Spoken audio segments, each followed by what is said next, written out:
그래서 내가 사주 상담을 아주 잘하는 사람, 사주 상담을 아주 잘하는 사람을 직접 만난다는 거, 그것도 행운이라고 봐야죠. 저를 만난 많은 분들이 행운하였기를 바라겠습니다. 그러면 우리가 또 생각할 수 있는 게 직업적으로 한번 보겠습니다. 직업적으로 이 사주 상담하는 것에 대해서 직업적인 전망에 대해서 말씀을 드릴게요. 지금 이 영상을 보시는 분들 중에 사주 공부를 하시는 분들이 많으니까 그 사람들은 이제 내가 나중에 상담을 하겠다, 결국은 사주 상담하는 것을 직업으로 삼겠다, 이런 분들이 상당히 많거든요. 그러면 직업적인 전망을 봤을 때 어떠냐? 한마디로 끝내줍니다. 끝내줘요. 이런 직업이 없습니다. 지금 많은 분들이 이 사주 공부하시는 분들이 대개 보면 한 40 정도 돼서 시작하시는 분들이 많아요. 40, 50, 60 이 정도 돼서 시작하시는 분들이 많고 20대나 30대에 시작하는 분들은 많지가 않습니다. 20대, 30대에 시작하시는 분들은 행운아라고 봐야죠. 사주 상담이라는 게 그 사람의 인생에 대해서 논하는 것이기 때문에 그 사람이 좀 인생을 겪어봐야 되지 않나. 그러니까 예를 들어서 20대 초반인 사람한테 가서 부부가 이혼 상담을 한다. 그랬을 때는 잘 안 어울린다고 봐야 되잖아요. 제 주 시청자들이 40대, 50대, 60대 이렇게 되는데 이분들이 사주 공부를 하기에는 아주 좋다고 봐야죠. 저한테 상담을 받는 분들 중에 대다수가 내가 앞으로 무슨 일을 했으면 좋겠느냐 이런 말씀을 많이 하시고, 그러면서 사람들이 많이 거론하는 게 공인중개사, 사회복지사 이런 식으로 지금 우리 사회에서 많이 자격증이 있잖아요. 이걸 내가 따는 게 어떠냐 이렇게 말씀을 하시는데, 그분들도 생각을 하다 이제 별로 찾을 만한 게 없는 거예요. 그래서 그런 공부를 하겠다 이제 이렇게 말씀을 하시는 거거든요. 이 공부도 쉽지가 않습니다. 이 공인중개사 같은 경우도요, 사람들 많이 따니까 여러분들 되게 쉬운 시험 같죠? 한번 공부해 보세요. 저는 누가 와가지고 공인중개사를 12개월 만에 붙었다 그러면 그 사람 진짜 머리 좋은 사람으로 저는 인정할 거예요. 한 번에 붙었다는 얘기거든요. 한 번에 붙은 사람들은 전 진짜 그 사람 머리 좋다고 인정하겠어요. 해보신 분은 아시겠지만 엄청 어렵습니다. 보통 머리로는요 한 2년 3년 잡아야 돼요. 그런 상태에서 그 어려운 자격증을 따가지고 내가 사회에 진출했을 때 좋은 그 직장을 잡을 수가 있느냐? 어렵습니다. 이 사주 명리학을 공부하면 여러분들의 앞날에 훨씬 더 유익할 거라고 생각을 해요. 왜냐하면 우선 수요가 많습니다. 수요가 많아요. 이 분야가 어느 정도의 수요를 갖고 있느냐, 이걸 시장 조사를 하는 게 우선 중요하잖아요. 제가 부천에 지금 주상복합 아파트가 새로 생겼는데 부천에 랜드마크가 됐다 그래갖고 한 40층도 넘더라고요. 그 중앙공원 앞에 딱 생겼어요. 매일 보는데 1층에 부동산이 몇 개냐, 제가 한번 세봤거든요. 5개요. 5개. 가구수가 몇백 가구 안 되거든요. 그 밑에 상가에 부동산이 5개예요.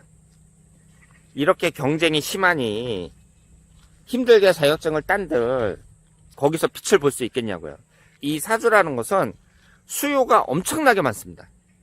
우리나라 대한민국 5천만 국민 중에 나는 사주 같은 건 일체 안 봐, 뭐 이런 사람들 빼놓고 한 3천만 명 정도는 내 주머니에서 적지 않은 돈을 꺼내가지고 사주를 한번 볼 용의가 있다, 이런 분들이라고 생각을 해요.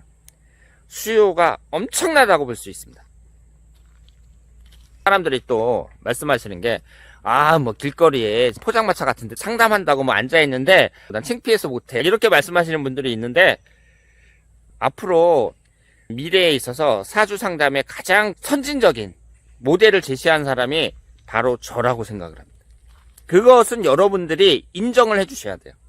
대로변에는 월세도 상당히 비싸거든요. 종로 같은 데는 만약에 대로변에 있다 그러면 월세는 뭐 기본 200은 된다고 봐야 돼요.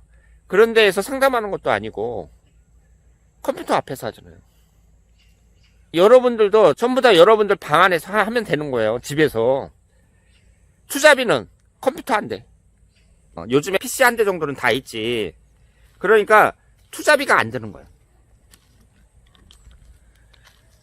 그러면 여러분들이 그냥 공부만 하면 돼요. 공부만 해가지고 상담할 수 있는 실력이 되면 여러분들 집 안에서 컴퓨터 앞에서 저처럼 상담을 해가지고 메일이나 카톡으로 보내주면 돼요. 분석한 영상을. 얼마나 좋아요. 특히 가정주부 같은 경우 엄청 좋죠. 사람이 상품이 우수해도 마케팅은 어떻게 하느냐, 이게 중요하고, 상품이 우수해도 음식이 좋아도 시설이라든가 상품을 판매하는 방법이라든가 이런 것이 또 중요하잖아요. 제가 이제 상담하는 방법에 있어서 지금까지는 고전적으로 사람들이 생각할 때는 상담한다 그러면 찾아가가지고 지로 막 적으면서 당신 사주는 어쩌고 저쩌고 딱 들으면서 아 그렇구나 뭐 이런 식으로 생각을 했었는데, 제가 새로운 모델을 딱 제시를 한 거죠. 직접 만나지 않아도 돼요. 요즘같이 통신이 발달한 시대에 멀리서 올 필요가 없잖아요. 여러분들이 저처럼 인터넷으로 영상을 만들어서 보내주잖아요. 그러면 전 세계에 있는 해외 교포들도 여러분들의 고객이 될 수 있는 거예요. 미국이라든가 일본이라든가 해외 교포 얼마나 많은지 아시죠? 미국에만 100만 명이 넘고 일본에도 상당수가 있는 걸로 알고 있거든요. 전 세계에 나가 있는 해외 교포들이 엄청나게 많습니다. 그 사람들이 사주 보자고 서울에 있는 내 사주 카페까지 찾아올 수는 없는 거 아니에요. 저 같은 사람이 신청을 받아가지고 영상을 딱 해서 카톡이나 메일로 보내드리면 되죠. 이제 세상이 바뀐 거예요. 세상이 바뀌었어요. 어떤 사람도 제가 하는 이런 시스템을 따라올 수가 없어요. 서울 어디에다가 딱 자리 잡고 앉아 있잖아요. 찾아오는 사람들밖에 상대할 수가 없고, 웬만한 실력 갖추지 않은 사람들은 그렇게 하다가는 월세도 빼기 어렵습니다. 직업적인 점에서 봤을 때 저처럼만 하면 사주 상담이라는 것은 상당히 전망이 좋다, 이렇게 볼 수 있습니다. 저 같은 경우는 오피스텔에 들어왔으니까 월세가 들어간다고 볼 수 있는데, 그것은 제가 거주하는 곳이잖아요. 집이니까 그렇게 생각을 하면 안 되죠. 지금 아파트가 당첨이 됐는데 3년 후면은 들어가거든요. 그러면 이 오피스텔 정리하고 아파트에 들어가서 할 거예요. 그리고 아직 시작은 안 했지만 또 아기자기하게 여러분들에게 말씀을 드릴 수 있는 게, 저처럼 일을 하잖아요. 그러면 한 달 살기가 가능합니다. 한 달 살기. 그게 무슨 뜻이냐면, 거처가 경기도 부천이잖아요. 그러면 이제 아파트에 만약에 들어갔다고 쳐요. 아파트에서 이렇게 생활하다가 부산에 가서 한 달 정도 살다 올까? 그러면서 부산으로 가는 거예요. 부산에 무슨 호텔이라든가 펜션이라든가 이런데 비성수기 이럴 때 딱 가면은 비교적 적은 가격에 한 달 정도 거주하겠다, 이렇게 하고서는 들어갈 수 있어요. 그럼 거기에서 한 달 동안 일하는 거죠. 딱 한 달만. 그러면 부산에 경치 좋은 데 있잖아요. 막 바닷가 쫙 보이고 이런데, 거기 딱 들어가서 책상 놓고 컴퓨터 가져가서 한 달 동안 사람들 상담 받으면서 거기서 일하는 거예요. 왜냐하면 제가 하는 일은 한 곳에 머물러 있을 필요가 없어요. 인터넷만 되면 돼요. 인터넷만. 그러면 부산에서 한 달 살다가 이제 다시 저희 집으로 와서 좀 있다가 이번에는 여수로 한번 가볼까? 그럼 여수에 있는 여수 앞바다 쫙 보이는 가장 경치 좋은 그런 호텔이나 펜션 같은 거 한 달 딱 잡아가지고 한 달 동안 또 거기서 일하는 거예요. 얼마나 재밌어요. 여행을 하면서 제 일을 할 수 있는 거죠. 제가 처음에는 어디 경치 좋은데 이런데 이제 집을 별장을 하나 만들어가지고 거기서 한번 일을 해볼까 이런 생각도 했었거든요. 근데 저 같은 사람은 그럴 필요가 없어요. 한 군데 머물러 있을 필요가 없고 한 달마다 바꿔가는 거예요. 그래서 이번 달에는 부산에 있다가 그 다음에 서울에 부천에 와서 우리 집에서 한 달 정도 있다가 이번에는 저 충청도 대천으로 한번 가봐야겠다. 그리고 또 있다가 이번에는 강원도 속초에 가서 한 달 정도 일해야겠다. 이런 식으로 한 달 살기를 계속 할 수 있다는 거죠.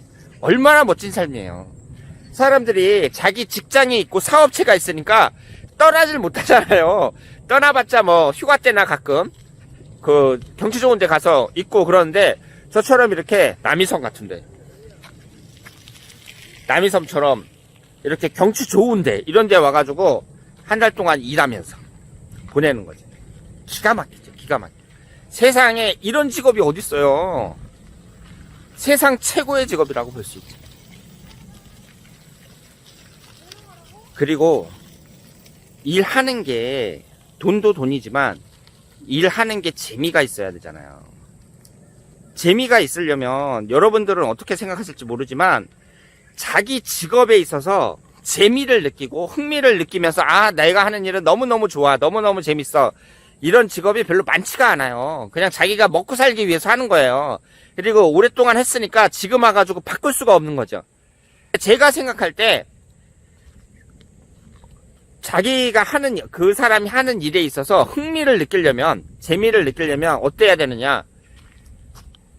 긴장감이 있어야 됩니다. 긴장감. 긴장감이 없잖아요? 그러면 재미를 느끼기가 상당히 힘들어요. 왜냐하면 긴장감이 없다는 얘기는 그냥 일정하게 별 변화 없이 그냥 지나간다는 얘기잖아요. 그러면 재미가 없죠. 뭔가 변화가 있어야 재미가 있는데, 그냥 맨날 하던 일 똑같이 하면서 그냥 이렇게 흘러가는 거예요. 재미가 없죠. 그런데 이 일은 긴장감이 있어요. 왜 긴장감이 있느냐? 하는 일 자체가, 인간 중개사에 대해서 내가 지금 이 사람이랑 헤어져야 되느냐 말아야 되느냐, 뭐 이런 질문 하잖아요. 그럼 얼마나 중요해요. 내가 분석하는 거에 그 결과에 따라서 이혼을 하겠다 안 하겠다 지금 결정나게 생겼는데, 한 사람의 인생이 크게 변하게 생겼는데 이것처럼 긴장감 있는 일이 어딨어요. 그리고 아이가 새로 태어났는데 이름을 지워줘요. 아, 그것처럼 중요한 일이 어딨어요. 사람이 여러 가지 중요한 게 많겠지만 이름만큼 중요한 게 없잖아요. 그런데 그 아이의 이름을 제가 지워줘요. 장명을 해줘요. 그 이름만큼 그 사람에게 미치는 영향이 큰 것도 없거든요. 그런 일을 해주는 거예요. 하는 일 하나하나가 중요하고 긴장감이 넘치죠. 이 일에 대해서 식상함을 느낄 수가 없습니다. 한번 생각을 해보세요. 하는 일 자체가 어디 얽매이지도 않아. 막 전국 돌아다니면서 다 할 수 있고, 흥미롭고, 긴장감 넘치고, 돈도 많이 벌어요. 사람들이 저를 어떻게 생각하겠어요? 존중해주죠. 그 사람이 저를 존중해주지 않는다면 이상한 사람이에요. 왜냐하면 다른 것도 아니고 자기 인생에 대해서, 자기 인생의 중대사에 대해서 제가 논하는데, 그런 사람을 존중해주지 않으면 그 사람이 바보죠. 이 사주 상담을 한다는 거 직업적으로 봤을 때 제가 볼 때는 그래요. 세계 최고의, 이 세상 최고의 직업이다, 이렇게 생각을 합니다. 뭐 변호사라든가 의사라든가 이런 사람들도 훌륭한 분들이지만 사주 명리학처럼 끝내주는 직업이 없다, 이렇게 말씀을 드릴 수 있습니다. 자, 그래서 오늘은 제가 이 남이섬에 와서 이 남이섬의 이 경치를 보면서 여러분들과 함께 걸으면서 얘기를 나눴습니다. 관심 있는 분들이 가장 궁금해할 만한 그런 내용들로 이제 살펴봤는데요. 몇 가지 얘기 안 했는데 시간이 많이 지났습니다. 그래서 이제 제가 짐을 정리하고 다시 도심으로 들어가겠습니다. 도심지에 아파트 숲에만 있다가 오랜만에 나와가지고 나무를 보고 강을 보니까 너무 좋네요. 여러분들도 이런 남이섬 같은 데 자주 오셔가지고요, 에너지를 충전하시기 바랍니다. 자, 그러면 올여름 잘 보내시고요, 항상 여러분들 앞날에 행운이 깃들기를 기원하겠습니다. 다음에 더 좋은 내용으로 찾아뵙도록 하겠습니다.